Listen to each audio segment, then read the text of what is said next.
ధన్వంతరి ఎవరు? ధన్వంతరి కథ ఏంటి? ఆలయాలు ఎక్కడ ఉన్నాయి? ఇప్పుడు ఈ వీడియోలో తెలుసుకుందాం. వివరాలలోకి వెళ్లే ముందు వీడియోకి లైక్ చేసి ఛానల్ని సబ్స్క్రైబ్ చేసుకోండి.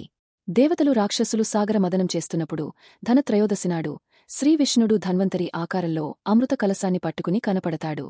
ఆ రోజు ధన్వంతరి పుట్టినరోజు అని నమ్ముతారు. అప్పటినుంచి ప్రతి సంవత్సరం ధన్వంతరి జయంతి జరుపుకుని ప్రత్యేక పూజలు చేస్తారు. ధన్వంతరి జన్మకథ మన పురాణాల ప్రకారం చూసినట్లయితే రకరకాల కథలు ఉన్నాయి. ఒక కథనం ప్రకారం చూసినట్లయితే కాశీకి చెందిన ధన్వ అనే రాజు ప్రతిరోజు భగవంతుడు పూజలు చేసేవాడు. ధన్వంతరి అనే పుత్రుడు అతనికి పుట్టాడని దేవతలు వరం ఇచ్చినట్లు బ్రహ్మపురాణంలో చెప్పబడింది. సాగరమథనంలో అతనిది రెండో జన్మ అని అంటారు. మనం చూసినట్లయితే ఆయన 4 చేతుల్లో కూడా ఆరోగ్యాలకు సంబంధించిన సమాచారం కలిగి ఉంటుంది. అందుకనే ఆయన్ని ఆయుర్వేద పితామహ అని అంటారు. ఆయన నుంచే చరకాచార్య ఆయుర్వేద జ్ఞానాన్ని విస్తరించాడని అంటారు. విష్ణు అవతారం అని కూడా అంటారు. కొన్ని రాష్ట్రాల్లో ధన్వంతరి ఆలయాలు కూడా ఉన్నాయి. గుజరాత్, కేరళలో, తమిళనాడు, మహారాష్ట్ర వంటి రాష్ట్రాల్లో ఆలయాలు కనపడతాయి.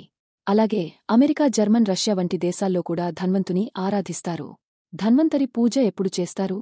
ప్రతి సంవత్సరం ధనత్రయోదశి దీపావళికి 2 రోజుల ముందు భక్తితో జరుపుకుంటారు. త్రయోదశి నాడు విష్ణు స్వరూపమైన ధన్వంతరి చిత్రపటాన్ని పెట్టి పూజిస్తారు. ఇలాంటి మరిన్ని చారిత్రక కథలు తెలుసుకోడానికి ఛానల్కి ఇప్పుడే సబ్స్క్రైబ్ చేసుకోండి.